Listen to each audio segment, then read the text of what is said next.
நீக்கப்பட்ட 97,37,832 பேர். இவ்வாறு நீக்கப்பட்டவர்களில் 26,94,672 பேர் இறந்தவர்களாக கணக்கீடு செய்யப்பட்டுள்ளது. கணக்கீடு செய்யப்பட்டிருக்கிறது. இந்த 66 லட்சம் பேர் என்ன பண்றது? இவங்க சிறப்பு முகாம்கள் நடைபெறுகின்றன. அங்கே போயிட்டு எங்க சிறப்பு முகாம் நடக்குது அப்படின்றத எலெக்ஷன் கமிஷன் ஆஃப் இந்தியாவுடைய வெப்சைட்லயும் இருக்கும். அப்படி இல்லாட்டி அங்க இருக்கக்கூடிய கட்சிக்காரங்க கிட்ட கேட்டீங்கன்னா அவங்க சொல்லுவாங்க. திமுக அதிமுக கட்சிக்காரங்களுக்கு தெரியும், தாவகக்காரங்கிட்ட கேட்டாதீங்க, தெரியாது. 40 லட்சம் பேராக இருந்த சென்னை மாவட்டத்தின் தொகுதிகளில் இருந்த வாக்காளருடைய எண்ணிக்கை 40 லட்சத்தில் இருந்துட்டு 25 லட்சமாக இப்பொழுது குறைந்திருக்கிறது. உடல் வலிமையை உறுதி செய்யும் சிலாஜித், கவனத்தை மேம்படுத்தும் அஸ்வகந்தா மற்றும் உயிர் சக்தியை பெருக செய்யும் சஃபேடு முஸ்லி போன்ற இமயமலையின் மூலிகை பொருட்களை கொண்டு வந்து மிஸ்டர் பர்ஃபெக்ட் உருவாக்கப்பட்டுள்ளது. ஒவ்வொரு முறை உட்கொள்ளும் போதும் உடல் சக்தி, வலிமை மற்றும் மன வலிமை உறுதி செய்யப்படுகிறது. மா நேச்சுரல்ஸ் மூலம் மகிழ்ச்சியான தலைமுறைகள் உருவாகிறது. இப்போது மிஸ்டர் பர்ஃபெக்ட்டுடன் உங்கள் தலைமுறையும் வலிமையாகட்டும். எங்கள் வெப்சைட்டில் இருந்து உடனே ஆர்டர் செய்யுங்கள். வாட்ஸ்அப் எண்ணிலும் தொடர்பு கொள்ளலாம்.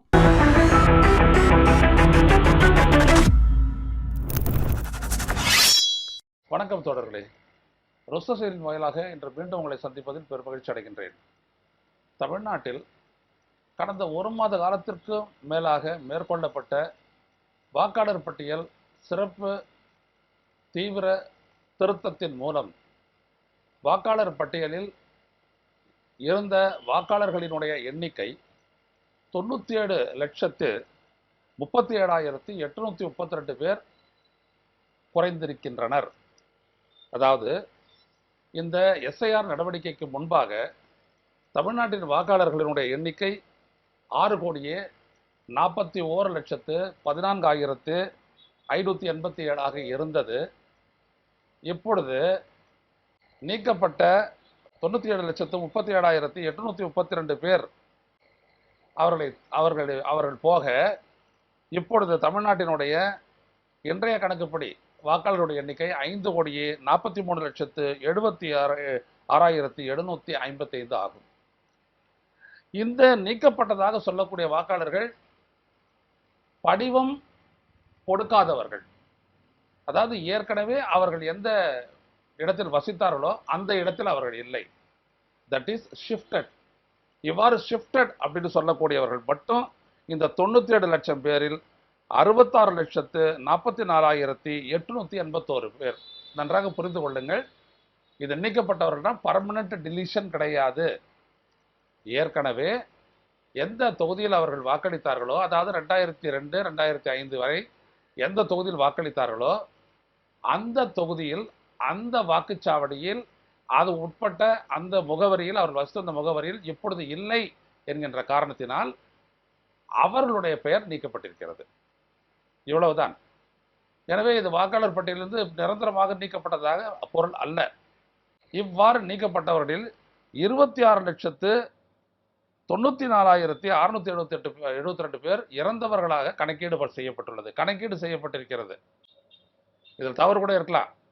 பீகாரில் ஏற்பட்டுச்சு இல்லையா, இறந்தவர்கள் என்று சொன்ன பலரும் வந்துட்டு உயிரோடு இருந்ததெல்லாம் பார்த்துருக்கோம். அது மாதிரி 26,94,672 பேர் இறந்தவர்களாக கணக்கீடு செய்யப்பட்டிருக்கிறார்கள். It is enumeration. அந்த இடத்திலிருந்து இடம் பெயர்ந்தவர்கள் வேற ஒரு வீட்டுக்கு போயிருக்கலாம், வேற தொகுதிக்கு போயிருக்கலாம், வேற ஒரு டிவிஷனுக்கு போயிருக்கலாம், இல்லை வேற ஒரு மாவட்டத்துக்கு போயிருக்கலாம், இல்லை வேற ஒரு மாநிலத்துக்கும் போயிருக்கலாம். அவ்வாறு ஷிஃப்டட் இடம் பெயர்ந்தவர்கள் 66,44,881 பேர். பல தொகுதிகள் அல்லது ஒரே தொகுதிகள் 2 இடங்களில் இவ்வாறெல்லாம் இடம்பெற்றவர்கள் ஒரு 3,39,000 பேர். ஆக தமிழ்நாட்டில் வாக்காளர் பட்டியலில் இருந்துட்டு இன்றைக்கு வெளியிடப்பட்ட வரைவு வாக்காளர் பட்டியலின் அடிப்படையில் தமிழ்நாட்டினுடைய வாக்காளர் எண்ணிக்கை 5,43,76,785 ஆகும். இதில் 2,77,00,000 பேர் பெண்கள், 2,66,00,000 பேர் ஆண்கள். அப்புறம் மாற்று பாலினத்தவர் ஒரு 8,000 பேர் வரைக்கும் இருக்காங்க. இதில் நீங்கள் கவனிக்கணும். இப்போ இந்த 66 லட்சம் பேர் என்ன பண்ணுறது? இவங்க சிறப்பு முகாம்கள் நடைபெறுகின்றன.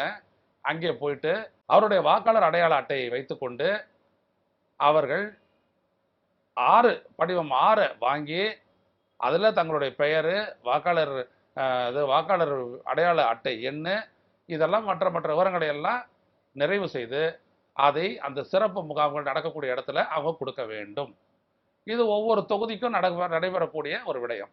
ஸோ இதை பண்ணிட்டு இதை வந்துட்டு நீங்கள் எப்போ ஆரம்பிக்குது அப்படின்னம்னா, இப்போ டிசம்பர் மாதம் 19ஆம் தேதி இன்றிலிருந்து ஆரம்பித்து ஜனவரி மாதம் 18ஆம் தேதி வரை, பொங்கலுக்கு பிறகு 3 நாட்கள், ஜனவரி மாதம் 18ஆம் தேதி வரைக்கும் நடக்கும். அதுக்குள்ள நீங்கள் சிறப்பு முகாம் நீங்கள் வசிக்கிற இடத்துல, அந்த சட்டப்பேரவை தொகுதிக்கு உட்பட்ட இடத்துல எங்கே சிறப்பு முகாம் நடக்குது அப்படின்றத எலெக்ஷன் கமிஷன் ஆஃப் இந்தியாவுடைய வெப்சைட்லையும் இருக்கும். அப்படி இல்லாட்டி அங்கே இருக்கக்கூடிய கட்சிக்காரங்கிட்ட கேட்டிங்கன்னா அவங்க சொல்லுவாங்க. திமுக அதிமுக கட்சிக்காரங்களுக்கு தெரியும், தாவகக்காரங்கிட்ட கேட்டுறாதீங்க, தெரியாது. அதனால் அவங்க கிட்ட போனீங்க அப்படின்னோம்னா அவங்க சொல்லுவாங்க. அந்த முகாமில் போய் நிதானமாக உட்காந்து ஃபில்அப் பண்ணி கொடுங்க. தெளிவாக கொடுத்துட்டு வாங்க, கையெழுத்தெல்லாம் போடுங்க. அவங்க ஒரு படிவத்தில் ஒரு காப்பி ஒன்று தருவாங்க, அதை எடுத்துகிட்டு வந்துருங்க. ஏன்னா இறுதி வாக்காளர் பட்டியல் வந்துட்டு பிப்ரவரி மாதம் வெளியிடப்படும். அப்படி நீங்கள் சரிபார்த்து கொள்ளலாம். சரிங்களா? அப்போ விடுபட்டிருந்ததுன்னா ஒருவேளை அப்போ நீங்கள் வந்துட்டு இதை காட்டி சரி பண்ணிக்கலாம். இப்போ இதில் வந்துட்டு மெட்ராஸில் பார்த்தீங்கன்னா அதிகபட்சமாக வந்துட்டு 35% பேர், 40 லட்சம் பேராக இருந்த சென்னை மாவட்டத்தின் தொகுதிகளில் இருந்த வாக்காளருடைய எண்ணிக்கை 40 லட்சத்தில் இருந்துட்டு 25 லட்சமாக இப்பொழுது குறைந்திருக்கிறது. நிறைய இங்கே தானே ஷிஃப்டிங் நிறைய இருக்கும். வாடகைக்கு வந்தவங்க, அப்புறம் நகரத்திலிருந்து வந்தவங்க, அவங்க அப்படியே மாறினவங்க, இப்படியெல்லாம் நிறைய இருக்கும். ஸோ அதனால் இதை வச்சுக்கிட்டு இறுதி வாக்காளர் பட்டியல் மாதிரி நீங்கள் நினச்சிக்கிட்டு பேசாத இருந்துடாதீங்க. எல்லாருக்கிட்டையும் சொல்லுங்கள். குறிப்பாக நம்ம கிராமத்து மையங்களில் இருக்கக்கூடிய மக்கள், அன்றாட காட்சிகள், அந்த கூலி வேலைக்காக காத்தால போயிட்டு சாயந்தரம் வர்றவங்க, இவங்கெல்லாம் ஃபார்மை கொடுத்துருக்க மாட்டாங்க. அவங்க கிட்ட கேட்டு ஃபார்மை கொடுக்க சொல்லுங்கள். இல்லை அவங்க அடிக்கடி ஷிஃப்டாக இருப்பாங்க, இந்த ஊரில் இருந்து அந்த ஊருக்கு ஷிஃப்டாக இருப்பாங்க. அவங்களுடைய புள்ள வேலை செய்கிறான், அதனால் நான் அவனோட போய் நிற்கிறேன் அப்படின்னு சொல்லிட்டு வந்திருப்பாங்க. அவங்கெல்லாம் அங்கே இருக்கிற முகாமில் போயிட்டு ஃபார்மை கொடுப்பாங்க. கார்டை மட்டும் வச்சுக்கோங்க, கொடுப்பாங்க. அதை வச்சுக்கிட்டு நீங்கள் உங்களுடைய அதில் ஆதாரையும் நீங்கள் எடுத்துகிட்டு போகலாம். அது கோர்ட்டு சொல்லணும். இப்போ எல்லாரும் சொல்கிறாங்க ஆதாரையும் எடுத்துகிட்டு போயிட்டு காட்டி நீங்கள் உங்களுடைய வாக்காளர் பதிவை செய்து கொள்ளலாம். மீண்டும் சொல்கின்றேன், தமிழ்நாட்டில் 66,44,881 பேர் இடம்பெயர்ந்தவர்கள் சேர வேண்டும். அது இல்லாமல் நீங்கள் அவர்களும் வந்துட்டு சேர்ந்துட்டாங்க அப்படின்னோம்னா அதற்கு பிறகு 32,000 பேர் தான் குறைவாங்க. மறுபடியும் ஒரு 6 கோடியே சொச்சம் பேர் நம்ம வந்துடும். 6 கோடியே 10 லட்சம் பேர் வந்துடுவோம்.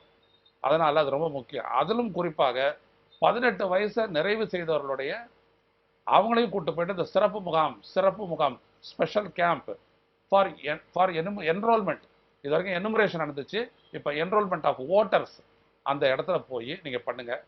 இணையத்தில் இருந்து கூட பண்ணலாம். ஆனால் இணையத்தில் ரேசான ஸ்பெல்லிங் மிஸ்டேக் இருந்ததுன்னா கூட அது எடுத்துக்காது. அதனால் நீங்கள் நேரடியாக போய் இந்த சிறப்பு முகாமில் போயிட்டு எல்லாத்தையும் பண்ணுங்கள். மற்றபடி எந்த தொகுதியில் எவ்வளோ வாக்காளர் படி எவ்வளோ பேர் குறைச்சிட்டாங்க, இதெல்லாம் வந்துட்டு இப்போ அகாடமிக்காக அவங்க கொடுத்துருக்குறாங்க. இதெல்லாம் வச்சுட்டு நீங்கள் குழப்பிக்க வேணாம். நீங்கள் படிவத்தை கொடுத்தோம், உங்களுடைய பேர் வரலையா இல்லையா இருக்கா அப்படி தெரிஞ்சுக்கிறதுக்கு இது எலெக்ஷன் கமிஷன் ஆஃப் இந்தியாவுடைய வெப்சைட்டில் நீங்கள் போனீங்கன்னா தமிழ்நாடு தொடர்பான அந்த voters election commission of India, அதில் தமிழ்நாடுனா தமிழ்நாடு, அதில் வந்துட்டு நீங்கள் போயிட்டு உங்களுடைய பேர் அல்லது உங்களுடைய அந்த வாக்காளர் ஃபோட்டோ அடையாள அட்டை, அதில் போட்டிருக்கக்கூடிய அந்த நம்பர், இப்போ இருக்கிற இது புதிய வாக்காளர் அடையாள அட்டைகள், அதில் நீங்கள் பார்த்தீங்கன்னா அதில் இருக்கும். அந்த நம்பரை போட்டிங்கன்னா எந்த தொகுதின்னு வரும், அந்த தொகுதியில் நீங்கள் போனீங்கன்னா எந்த தெரு எந்த பூத்துன்னு வரும், அந்த பூத்தில் போயிட்டு அதில் படிவத்தில் பார்த்தீங்கன்னா உங்களுடைய முகவரியில் உங்களுடைய பேர் இருக்கான்றதை நீங்கள் உறுதி செய்து கொள்ளலாம். அது ஒன்றும் பெரிய கஷ்டம் இல்லை. இதற்கு மேலே நாளையிலேருந்து அதை பண்ணுங்களா, இன்றைக்கி கூட பண்ணால் நாளையிலேருந்து அதை பண்ணிவிடுங்க. பண்ணி பார்த்துக்குங்க. பார்த்துக்கிட்டு இல்லைன்னா நீங்கள் ஏற்கனவே வச்சுருக்கக்கூடிய கொடுத்துருக்கீங்க இல்லையா ஃபார்ம், அந்த ஃபார்முடைய காப்பி ஒன்று கொடுத்துருப்பாங்க கையெழுத்து போட்டு, அதை எடுத்துகிட்டு போயிட்டு இந்த மாதிரி நான் ஃபில்அப் பண்ணி கொடுத்தேன் கூட வரல அப்படின்னு சொல்லிட்டு இப்போ கொடுத்தீங்கன்னா மறுபடியும் அதே கேம்பில் வந்துட்டு வேற ஒரு ஃபார்மோ இல்லை எதையும் கொடுப்பாங்க. பிஎல்ஓ அங்கே இருப்பார், பூத் லெவலில் ஆஃபீஸர் இருப்பார், அவர் உங்களுக்கு சரி பண்ணி கொடுப்பார். ஸோ பதற்றம் வேண்டாம், எல்லோரும் பதிவு செய்து கொள்ளுங்கள். ஆனால் பதிவு செய்தாக வேண்டும். பதிவு செய்யவில்லை என்றால் இங்கே இருக்கிற மோடி அரசை பற்றி உங்களுக்கு தெரியும். ஒன்று நீங்கள் இந்த நாட்டை சேர்ந்தவர் தானா அப்படிலாம் சொல்லிட்டு வந்துட்டு குழப்புவாங்க, பெரிய குழப்பிங்க அவங்க. அதனால் நீங்கள் அடுத்த ஒரு மாதத்திற்குள் இதையெல்லாம் செய்து முடியுங்கள். குறிப்பாக உங்களுடைய உறவினர்கள், நண்பர்கள், அந்த வீட்டில் இருக்கிறவங்க, அவங்க வந்துட்டு போதுமான அளவு படிப்பறிவு இல்லாதவர்களாக இருந்தால் இதெல்லாம் எடுத்து சொல்லுங்கள். எடுத்து சொல்லி அவர்களுக்கு உதவுங்கள். இந்த ஜனநாயக கடமை ஆற்றுமாறு கேட்டுக்கொள்கிறேன். மீண்டும் சந்திப்போம் தொடரலை. நன்றி, வணக்கம். ஊடகம் கார்ப்பரேட் அரசியல்வாதிகளின் கைப்பாவையாக அடிமைகளாக இருந்தது போதும், இனி சாட்டை எடுத்து சுழற்றும் நேரம் வந்துவிட்டது. ஊடகம் பொதுமக்களாகிய உங்களுக்காக உங்களாலேயே இயக்கப்பட வேண்டும்.